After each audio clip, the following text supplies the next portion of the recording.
ఈరోజు నేను దీంట్లో కొంచెం మనము పించ్ ఆఫ్ ఇది వేయాలండి, పసుపు వేయాలి. ఇది చక్కగా వేగిన తర్వాత నేను ఈరోజు 4 గ్లాసుల మల్టీగ్రెయిన్ రవ్వ తీసుకుంటున్నాను.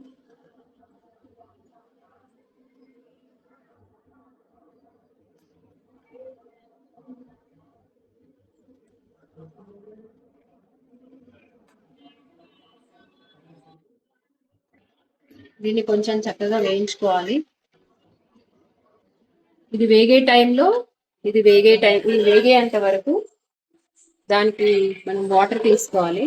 మనం 4 గ్లాసుల రవ్వ తీసుకుంటున్నాం కదండి, 8 గ్లాసుల, కొంచెం ఎక్కువైనా పర్వాలేదు, 10 గ్లాసుల వరకు. కొంచెం మనకి ఇంకా జారుడుగా మంచిగా తినాలి అనిపిస్తే 12 గ్లాసుల వరకు కూడా పోసుకోవచ్చు. నేనైతే ఒక 10 గ్లాసుల వరకు వాటర్ తీసుకున్నాను. నీళ్లు బాగా మరిగితే మనకి ఈ మల్టీగ్రెయిన్ రవ్వ ఉప్మా అనేది టేస్ట్గా బాగుంటుందండి.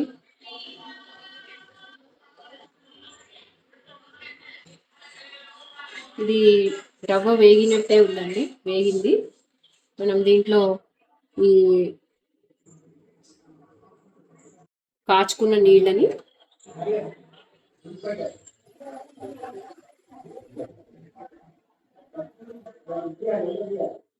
పోసేసుకోవాలి.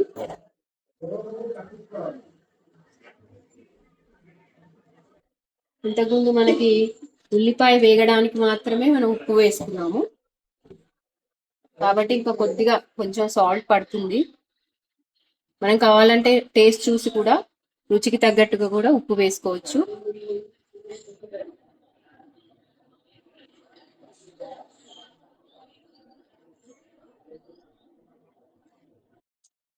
మనకి ఇద్దరికో ముగ్గురికో ఉంటే ఇంత అవసరం ఉండదండి.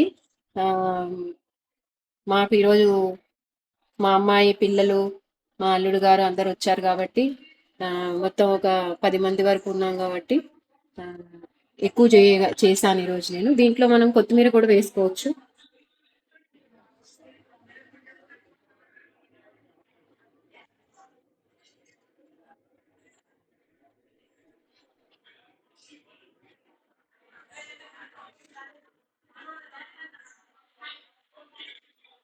చిన్నపిల్లలు తింటారు కాబట్టి నేను ఈరోజు అల్లం ముక్కలు వేయట్లేదండి. సన్నగా తరుక్కున్న చిన్నపిల్లలు కొంచెం కారంగా ఉంటుంది కాబట్టి వాళ్ళు తినలేరు కాబట్టి నేను అల్లం వేయట్లేదు. కావాలంటే వేసుకోవచ్చు, టేస్ట్ మన ఇష్ట ప్రకారము.